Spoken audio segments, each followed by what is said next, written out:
to the latest edition of the SportsPro podcast. I am in a very hot room in SportsPro Towers. Also sweltering away with me are Steve McCaskill and Sam Carp. Hello, Steve. Hello, Sam. Who's going to answer first there? It was very open-ended. But Steve's smart. Steve's got some shorts on, so he is probably sweltering less than the two of us. That's the dulcet tones of Sam Carp. Hi, Sam. It's on. And I'm just going to say thank you for drawing the curtains. It is a bit better now. Yeah. The reason it's hot is because it's the height of summer, and every 4 years at the height of summer, we're lucky enough to enjoy one of the greatest sporting events in the world, if not the greatest sporting event in the world. I am, of course, talking about the Summer Olympic Games. We can talk about the Winter Olympic Games another time, the values of that. Steve pulled a face, as I said. It's one of the greatest sporting events. We'll find out his opinion on this, I'm sure. Gents, are you looking forward to Paris 2024?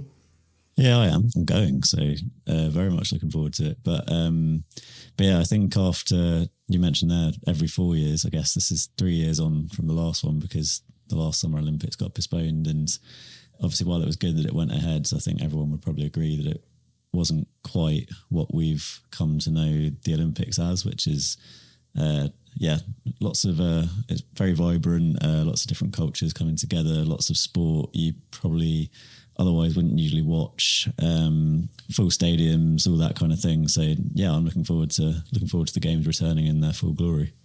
Yeah, Tokyo 2020 felt a bit non-canon without the fans and the backdrop that it was played out to. Yeah, cannot wait for the Olympics to start. Got my spreadsheet ready for what I'm planning to watch. Of course, a great time zone for us, which has not always been the case. So planning to watch as much of it as possible.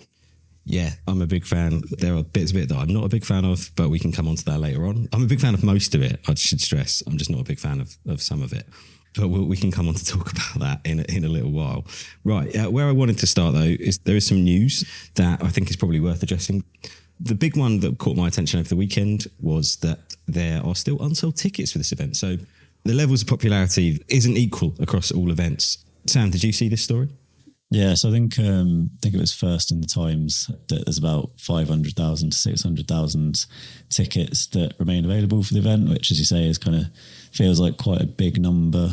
Generally associate the Olympics with full stadiums, tickets really hard to get hold of. But if you look at it in another way, it means that more than 9 million tickets have been sold. I think they initially said that 10 million were being made available. I had a quick scan of the Paris 2024 ticket app before we started recording, and there is a lot of football on there, which I think isn't uncommon for the Olympics. Obviously, very big stadiums, often not all in the main host city, so it can sometimes be a challenge to sell that event. So I imagine that quite a large portion of those 500 to 600,000 tickets are for that. But yeah, there are still some for, events like athletics, swimming, basically some of the traditionally premium Olympic sports, which is a little bit surprising. But even when you go on those, it's kind of restricted view tickets, and also, I guess, the category A tickets, which might suggest that maybe they went a little bit too high with those top of the range tickets, and some people are kind of being put off. But I'd be surprised if when the games actually start and we sort of do watch those, those premium events, I'd be surprised if there's lots of empty seats knocking around. Yeah, as far as I'm aware, they've not partnered with one of the big ticketing resale platforms if this event was to be held in the US, for example. And my first inclination was, apologies for I offend here, historically, Paris has not been a true sporting city. France is one of the great sporting countries in the world, but Paris itself, it was a huge effort to get the Stade de France built. The last Olympics were held in 1924. It was, again, a real challenge to get those to happen. So that was my first inclination. But as you say, it's the more expensive tickets. It's the less appealing ones that have gone unsold. And, London 2012 was very well attended. We've got a very strong event-going culture. Yeah, I could still get football tickets as the event was happening when it was in 2012. So that's not surprising at all. It's always the case when you've got this many events that some are going to be more popular than others. Thinking even back to like Sochi, there was a lot of tickets that they gave away to that. And in Tokyo, of course, they had to find different ways of getting fans into the stadiums, and part of that was giveaways and things like that. So yeah, not that a surprising story. I guess it was more that the 100-metre final hadn't sold out. That was kind of a top line figure, but I'm guessing that's probably just a handful of tickets with some poor views. Yeah, it felt like that from, just as I say, my very, very brief period of research before we started recording. But I think research for the SportsPro podcast always. But to be fair, Sebco, obviously World Athletics president, he did say a while ago that during the process that he was a bit concerned that some of the tickets with athletics had been priced too high. And he said that full stadiums were, I think, quote, absolute prerequisite for the biggest Olympic sport, which is a bit rich coming from a man who once took the World Championships to low empty stadiums in Qatar. Yeah, that was possibly, at least from a TV view, one of the worst championships I think I've ever seen, the Doha ones in terms of atmosphere. And I also think it's worth pointing out that I don't think demand was as high for Rio as it has been for Paris. And I seem to remember being, even athletics, patches of seats at the stadium, although I think that was also not a great location. Obviously, there was some political backdrop to that. So, yeah, I think it's a case of what Sam's done and reading between the numbers there. Yeah, as well, like, it's not always great timing. You'll get an early session, which quite a lot of people just can be at work. Not everyone can take a day off to go to the Olympics, and not everyone can take a day off having also paid for the Olympic tickets. It's definitely one of those things where I think some of that is to be expected. The other story that caught my eye was, and this has been an ongoing thing actually, the sort of will she, won't she approach to the events that are set to take place in the Seine. To be fair to Paris, they've done a much better job looking after and clearing up the Seine than we've done in London with the Thames, which I think we were chatting about on this podcast during the Oxford-Cambridge boat race. A lot of E. coli poisoning, which that's really the first time that's kind of ever happened for that race in recent times, that the rowers have got it. But this is, I guess, a little bit different because it's the open water swimming and a couple of the other events too that are taking place, like with the participants actually in the river as opposed to being in boats on it. Now, I saw that the mayor of Paris took a dip in recently, Ed Davey, Lib Dem leader style. Went in feet first, it should be said, rather than diving straight in. Very tentative entrance into the sun. But I did watch her dip her head in after a while. But yeah, some precautionary measures taken as she got in. Yeah, the thing that struck me about this was that there doesn't seem to be a backup plan for what happens if they can't hold the events in the Seine. I think there is a backup plan for some of the marathon swimming events. So those could be moved. I think there's 2 aquatic centres, but obviously the main one, and then the diving is taking place at a different location. So I think there are contingency plans for that. But I think for the triathlon, I think there's obviously the issue that it kind of starts in one place and then you kind of have the changeovers in very specific locations. So I remember Tony Estangue created some headlines back in, I think it was April, when he said at Sport Accord to a few reporters that the swimming leg could be cancelled if basically the E. coli levels are not safe enough for humans to swim in the Seine. So yeah, there's still that possibility, I guess. But I think concerns about that are probably dying down a little bit now. Obviously, Anne Hidalgo getting in was probably a big sort of symbolic moment that she maybe got encouraged to do to try and allay any of those fears. But yeah, it has definitely been one of the major talking points building into this, because I think the kind of cleaning up of the Seine has been one of the big legacy projects of Paris 2024. The city has been investing in new infrastructure to kind of clean it up since like 2016, over €1 billion spent on that. So yeah, having, the world's leading athletes competing in it during the Olympics is kind of meant to be this big symbol of that regeneration. So yeah, we'll see. Yeah, I'm slightly concerned at the narrative from a British perspective this summer, where we can say, because our rivers are terrible, but look at France, the Seine, our trains are rubbish, but look at Deutsche Bahn for the Euros. But yeah, €1.4 billion have been invested in the last few years in the Seine, and ignoring the tidal factor of the Thames, I know which I'd rather swim in. Yeah, no, me too, 100%. I'm also pretty sure that the dividends taken out by Thames Water over the last few years are a lot more than 1.4 billion. So maybe we need another Olympics to clear up the Thames, and we can stick all the sports in that. Yeah, the final one. This is kind of an ongoing thing, or has been an ongoing thing, is the levels of security around the games. Now, Sam, you're going to be on the ground there.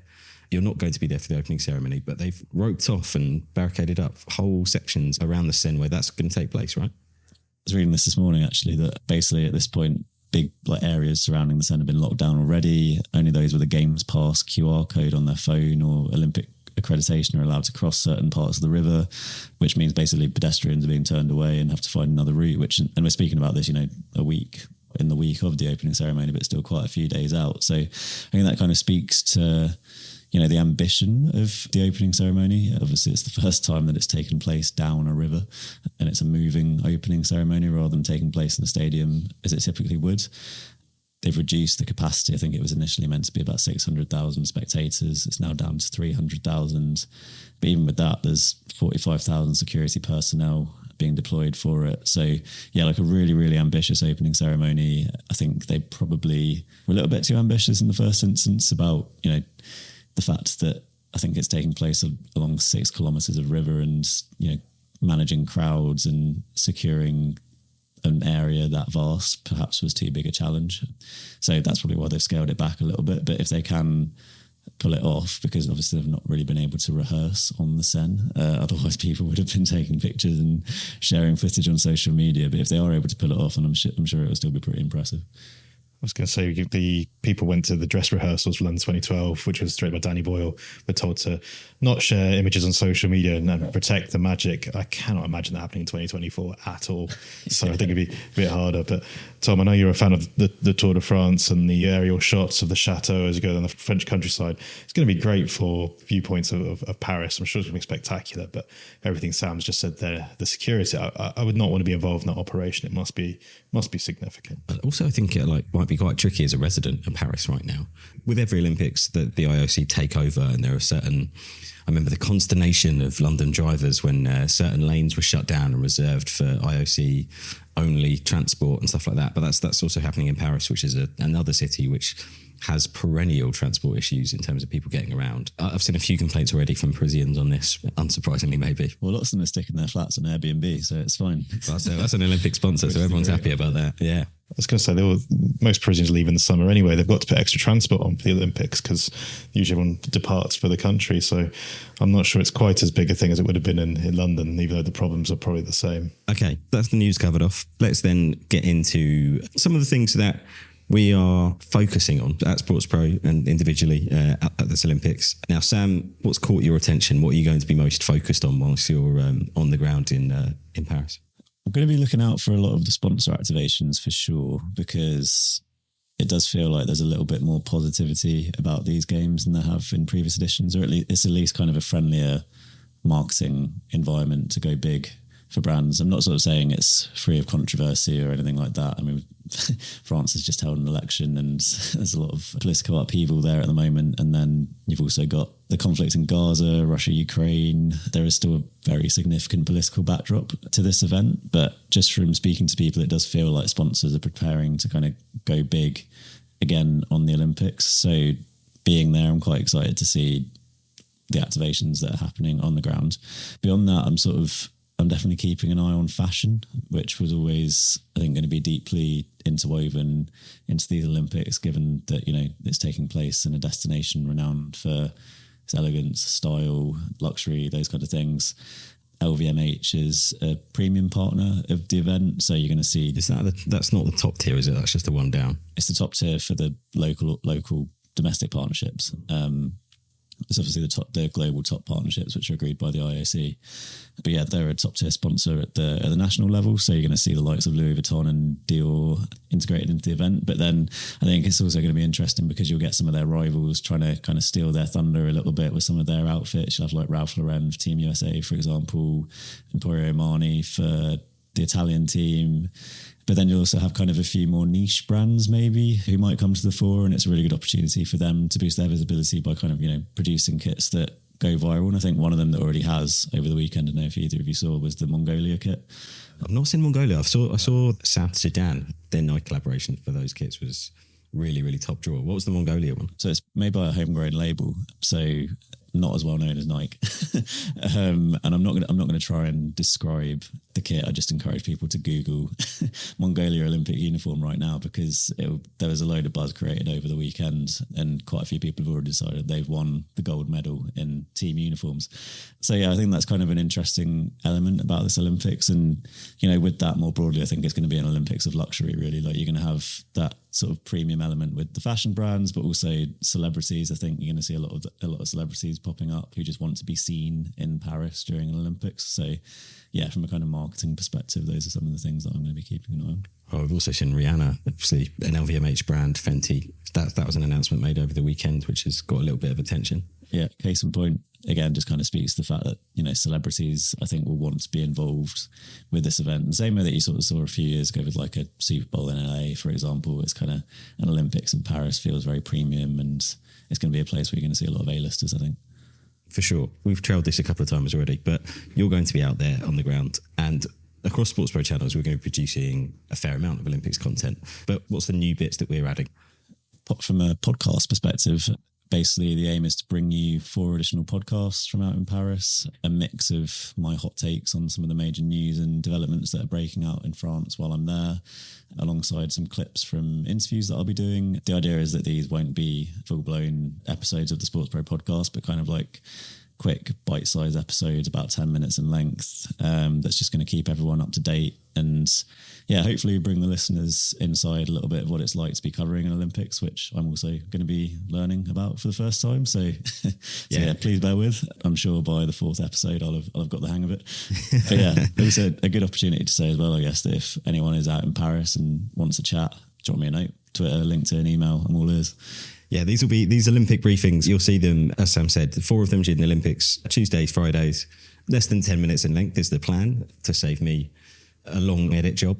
But yeah, there'll be a video version, which we'll do, and there'll be an audio version as well. So those will be available kind of across everywhere that you currently access SportsPro content. That sort of little bit of promotion aside, Steve, what are you going to be looking at? What are you looking for in this Olympics? I know you were slightly disappointed by the major tech announcements during the Euros. Is there something a bit more exciting going on in the games? Yeah, there's a lot more going on at the Olympics. It tends to be one of those blue ribbon events for everything that's been happening in the 4-year cycle before it. Some things are quite, I'm not going to say boring, but they're fairly functional. And if what happened over the weekend with that massive IT outage, taking certain systems online, that indicates how important the IT operation is to the Olympics now. The Technology Centre and the Broadcast Centre are now live. I will probably be following the Olympics remotely, so what I'm looking out for is, the innovations to the coverage, so the new graphics, the camera angles. I'm really interested in the opening ceremony, how they're going to be doing that, because it's going to be private 5G network. It's going to be camera phones. It's going to be, I think it's up to 500 cameras, which is a figure I'm sure includes the mobile phones. I can't imagine why they need so many, even for 6 kilometers. There's going to be a new immersive feature, which is basically there's an AI system that's going to take all these camera angles and create 3D recreations of them. So I think that's going to be very interesting to see how that plays out. For the opening ceremony? For the Olympics in general, I think it's 21 events this is going to be used at. So they might do 3D recreations of the boats on the same, but I'm thinking about things like, athletics or swimming. So for example, if an athlete is taking a long jump, you'll be able to whiz around, I guess, and see it from all angles.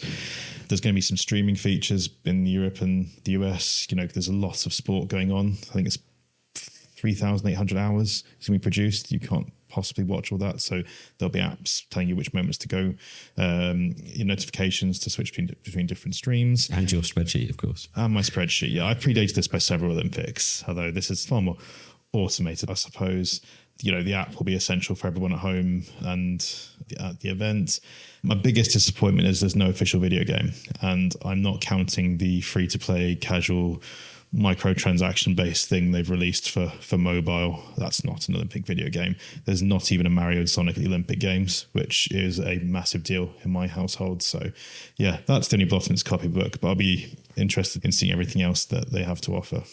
Which Olympics was it where they first started doing the drone light shows in the opening ceremony? I think it was Pyeongchang 2018. I think it was the Winter Olympics. Are you expecting anything like that at all in the opening ceremonies as part of some of the presentation stuff? Drones will be used in the opening ceremony. I think they've got 8 drones they're going to be using. I'm not sure if there's going to be a similar, drone show, possibly because of network capacity, possibly because of security reasons. I haven't been briefed on that, but drones will be an integral part of the coverage, as will things. We see that in a lot of sporting events. We see it, Tour de France, we see the helicopter cams. They'll also be used. And I'm going to be seeing the cinematic lenses for the first time. So it's going to look like a video game in certain events. We've seen it, a lot of that at the Euros. That was a big thing. And we've even seen it in darts. So that's quite ubiquitous, but it's not been used in the Olympics before. On the broadcast side, are you expecting much there? So you mentioned those cameras. Now in the UK and most of Europe, the rights are held by Warner Brothers Discovery. That all of that coverage is going to be on the Discovery Plus app. much to the consternation of UK viewers. Probably they don't know this yet. There's only going to be 2 BBC streams. And then with NBC, the sort of other major Olympic broadcaster, that's all going to be on Peacock, right? Well, most of the coverage is going to be on Peacock. Yeah, so NBC, there's no two ways about it. The US is the Olympics' most important market. Its single biggest contract for anything is with NBC. But then NBC needs to monetize this, so they're putting everything on Peacock. So traditionally in America, you often didn't get the live coverage as it happened because they wanted to save it for prime time and get the advertising revenue. That sort of shifted for this Olympics. There'll be some live coverage on linear Peacock. You can watch everything, and then there'll be a prime time roundup show because again, even though time zone is not bad for the US, it's not the same. So that's how they'll be doing it. And on Peacock, and again, I keep on saying you're fans of things, but I know you quite well, Tom. I know you're a fan of Red Zone. They're gonna have Gold Zone, and it's going to be presented by Scott Hansen, it's going to be a whip around for gold medal events. And European viewers on Discovery Plus on Max, similar sort of thing. Again, it's going on Eurosport, so linear audiences, and then it's being used to promote Discovery Plus and Max. They're not going to have Scott Hansen, but they are going to have in-app notifications alerting you to when there might be a gold medal opportunity, so you can easily move between the different streams. Warner Brothers have reworked their deal with the IOC moving forward, so that before it was managing this patchwork of sub-licensing agreements with the likes of BBC and other PSBs, because the Olympics has to be on free-to-air television in some countries for legal reasons. Also, the IOC want a wide audience. Now the IOC are dealing directly with Eurovision Sport, so EBU. So yes, they are restricted to I think it's about 2 channels of content, but they are allowed to show up to 200 live hours. So it's a bit more, it's enshrined in the actual agreement rather than whatever WD will let them have. Yeah, I think in Tokyo there was a bit of a shock for a lot of UK viewers because they're used to the BBC having blanket coverage. But I have noted on the BBC Sport website that the BBC is now explicitly stating to watch everything you should get Discovery Plus. I think also what's interesting, especially with Gold Zone, and as you just mentioned, and bringing in talent from other sports, is kind of the way that broadcasters are covering the Olympics is really changing. So I think like NBC in particular have brought in a load of pundits who you wouldn't typically expect to be commentating on sport. I think Snoop Dogg's doing some stuff. For example, they're also sending 27 influencers / creators to Paris to, I guess, just tell the story from their perspective, from the perspective of someone who probably doesn't cover these sports all the time, and is going to help NBC's coverage reach different audiences, because that's a big thing now, isn't it? Is that people aren't just watching the Olympics on the BBC. They're not just watching it on those main linear networks. They're going to be consuming it through other platforms, like even on TikTok. Like a lot of national Olympic committees have done official partnerships with platforms like TikTok, platforms like Snapchat, which isn't uncommon and has been done before. But it does feel like for these games in particular, there is a kind of a big shift happening in terms of making sure that every platform is covered and that there's an array of talent to ensure that the games are appealing to a really big audience. Both the IOC and Warner Brothers Discovery have creator programs as well for this Olympics. And you mentioned about NBC. I think am I right in thinking Peyton Manning is involved? Yeah, something. Manning. They've also got, I don't think she's going to actually be part of Olympics, but of course they got Paris Hilton involved in their promotion again, Paris, which I think is one of the best sort of crossovers there's been in recent times as a true millennial. And of course the BBC are going for that in a similar fashion with First Date's Fred Sirieix, whose daughter is actually competing in the diving at the Olympics. I think he's going to be on hand to perform that role for the BBC. So yeah, the Olympics are a massive sporting event. They're also a major cultural occasion. Sorry to interrupt your podcast. This is just a quick reminder that as a listener to the podcast, you can get a exclusive 10% discount on an annual SportsPro Plus membership.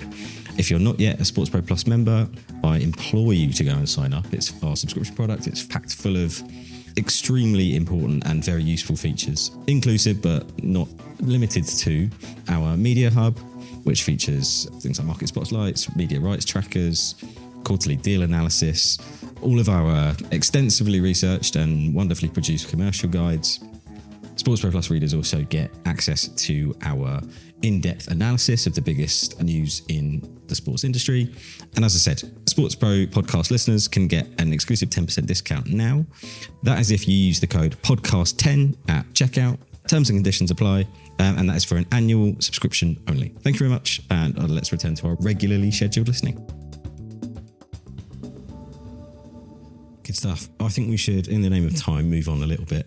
I sort of trailed this briefly at the top of the podcast, but I think it's fair to say that not every Olympic sport is as popular as the others. So I thought we'd play a little sort of game of being programme director, thinking about sports that actually aren't in the Olympics and that should be.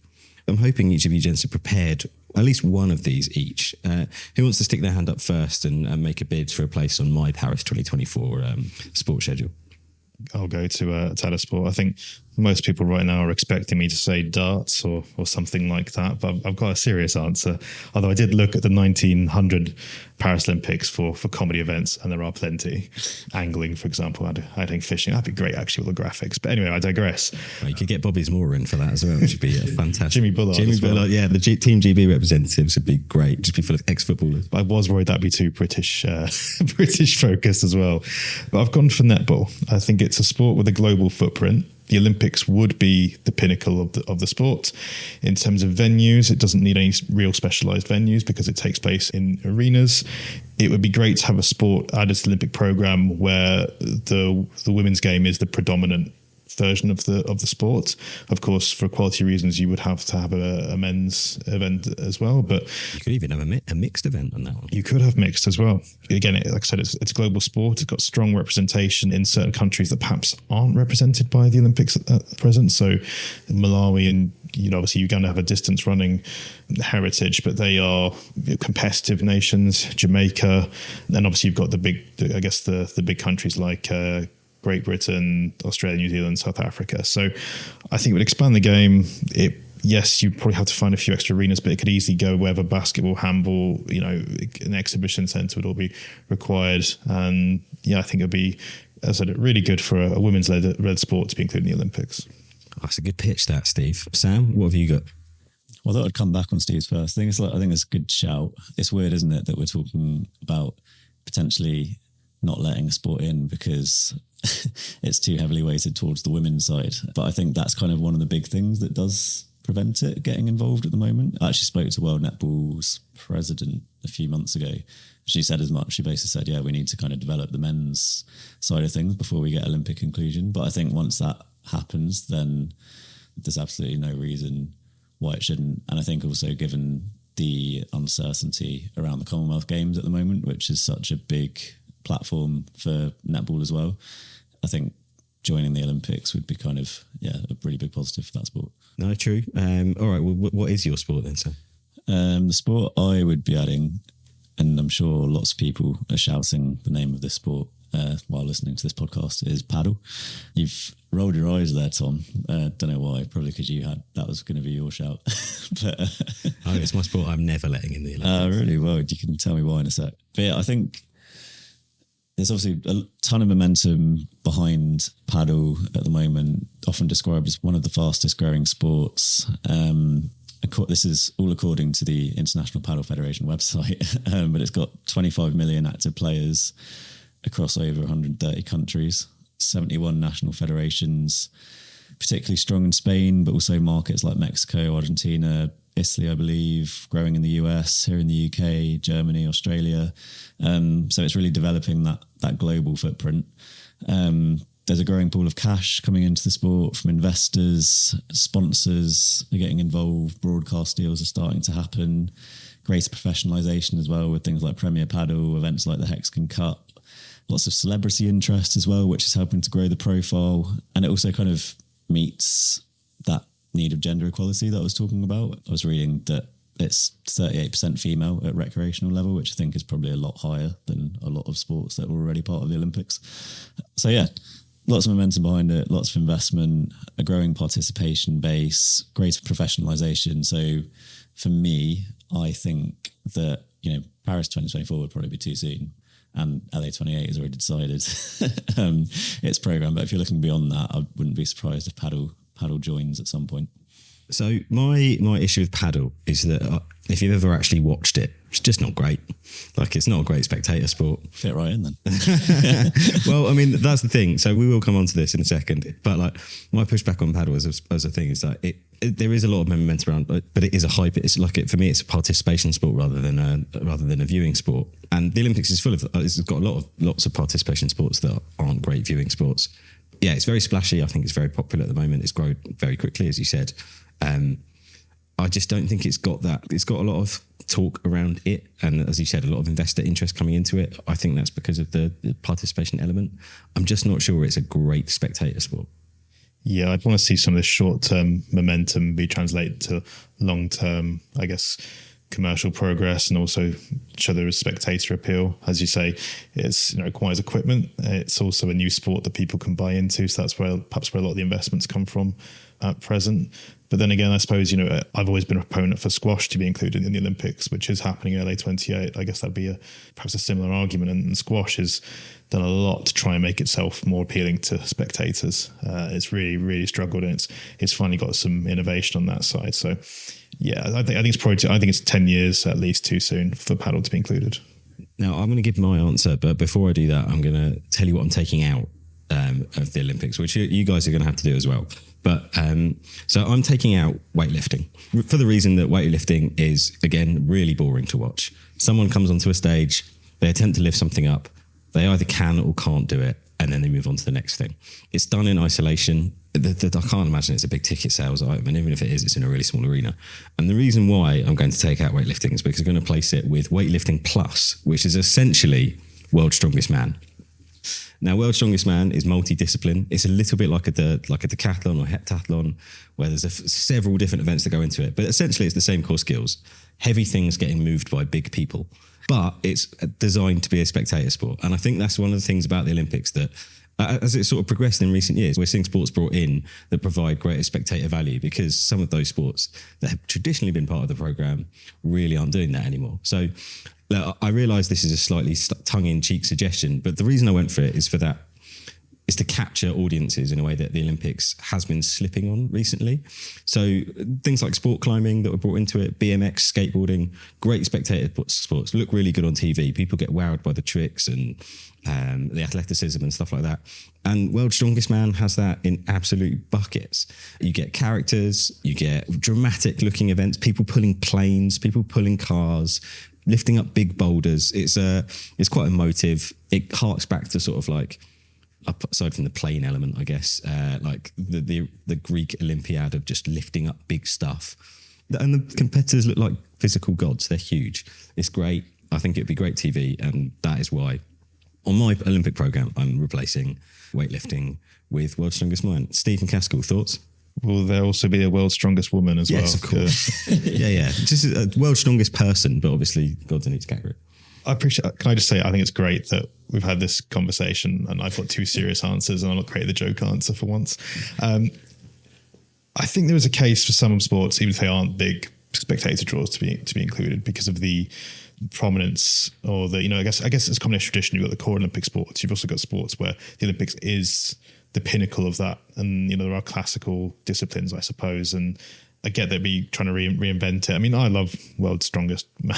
It is a spectacle, and I see the point you're trying to make and trying to reinvent sport. I mean, I'd be more likely to watch it. I'm not saying we're being dismissive about weightlifting, but I guess there is still the art to just lifting a set thing and being stronger than everyone else.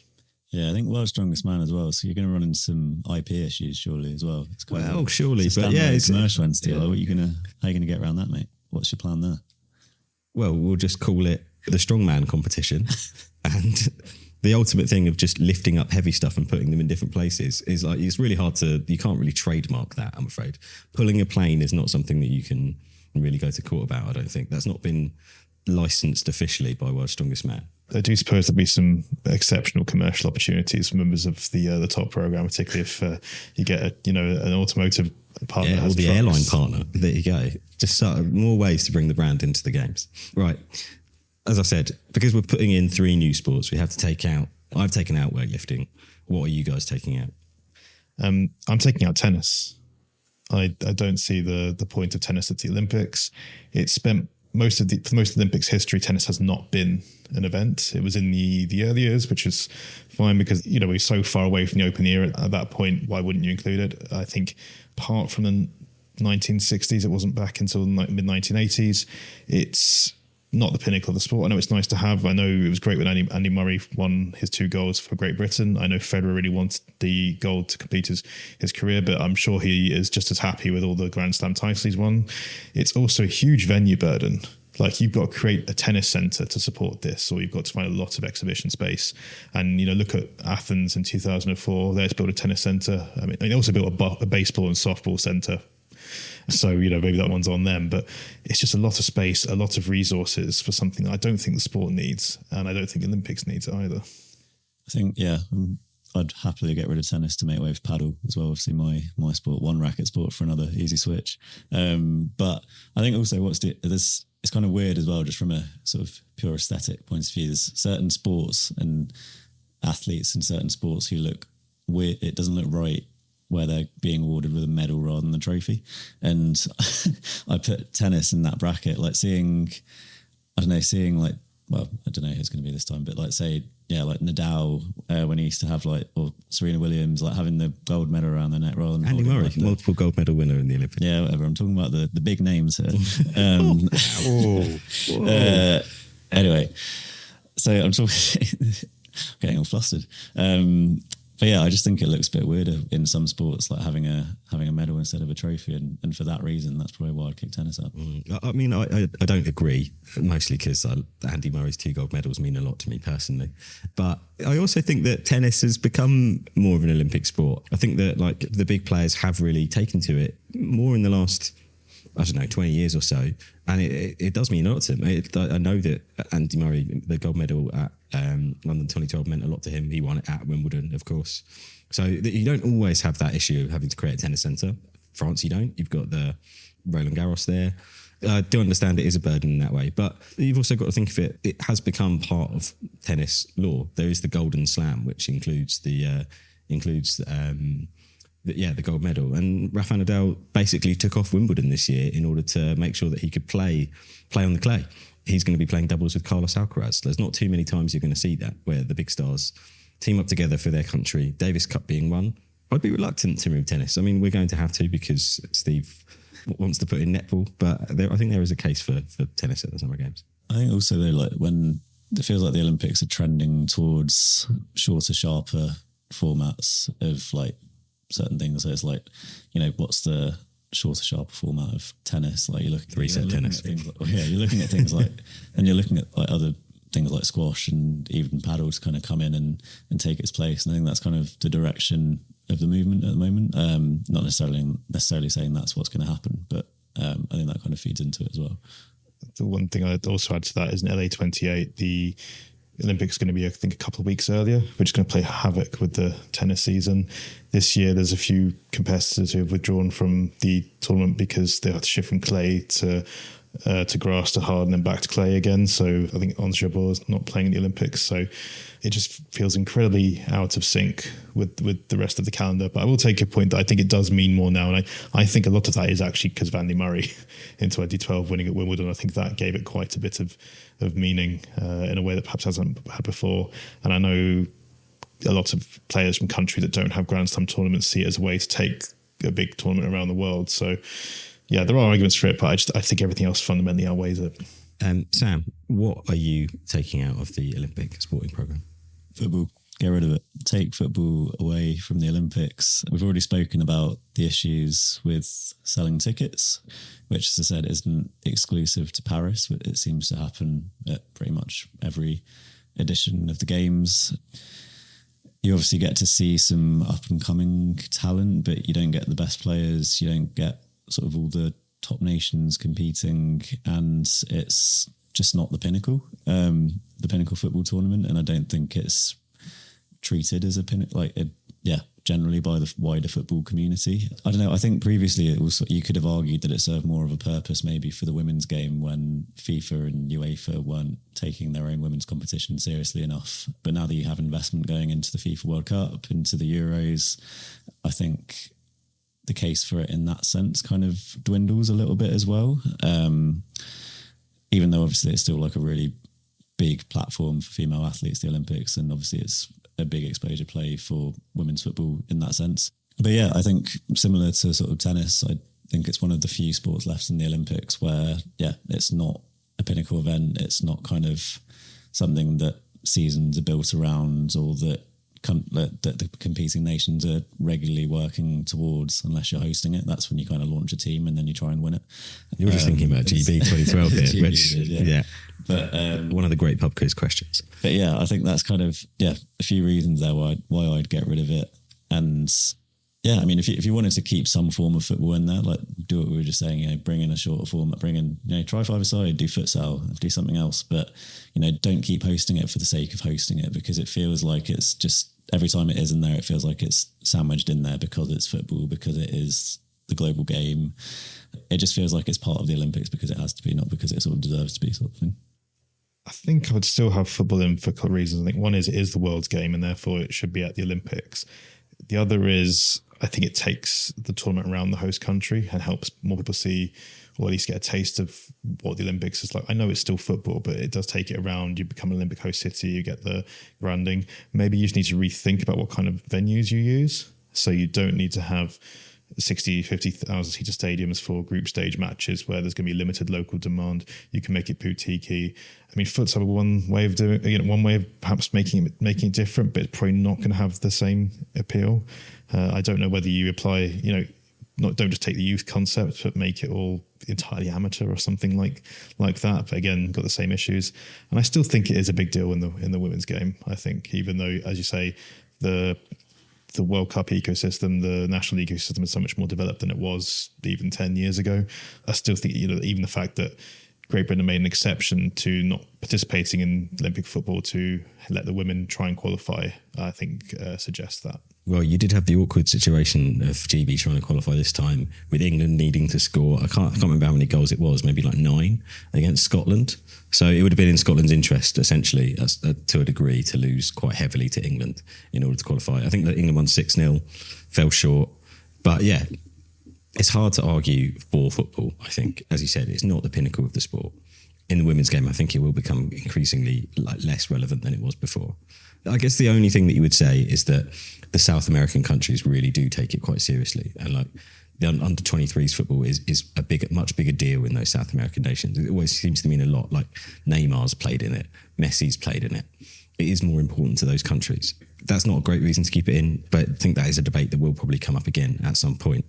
Right, we've got to wrap up, but just before we go, what's the big event that you're most looking forward to? Quick fire answer, Steve McCaskill. Oh, I mean, obviously the athletics, the thing I always look forward to the most, but I think there's two maybe. I think surfing in Tahiti will be an interesting watch. I think that's going to, again, we have another question on that. I'm going to go for rugby sevens and whether DuPont can actually make that become a breakout moment, because I think rugby sevens has been on the periphery since it was debuted. Sam? I always really enjoy watching handball at the Olympics. It's just always a really electric atmosphere, end-to-end stuff, quite chaotic. And also breakdancing, obviously the first and potentially only time that it's going to be part of the Olympics. Another future pub quiz question, I think. Yeah, but yeah, it'll be cool to see that. Yeah, well, for me, I'm looking forward to the athletics, and in particular, I'm looking forward to the sort of the middle distance running, especially on the women's side. I am a big Keely Hodgkinson fan. I think she's going to be a big breakout star in this game. She's already a big star in track and field, but yeah, she ran a very fast time at the recent Diamond League meeting in London for the 800 metres. Even potentially, she could break that world record, which is something that's been held since the Soviet doping era. So that could be a fun one to see her try and break. But that's probably all we've got time for on this week's pod. As Sam said, we'll have Olympic specials running 2 times a week during the games. We'll also have our regularly scheduled podcast as well, and plenty of other Olympics coverage across all SportsPro channels. We will check back in with you soon. Thanks very much for listening. Sam, Steve, thank you very much. Cheers, Tom. Thank you.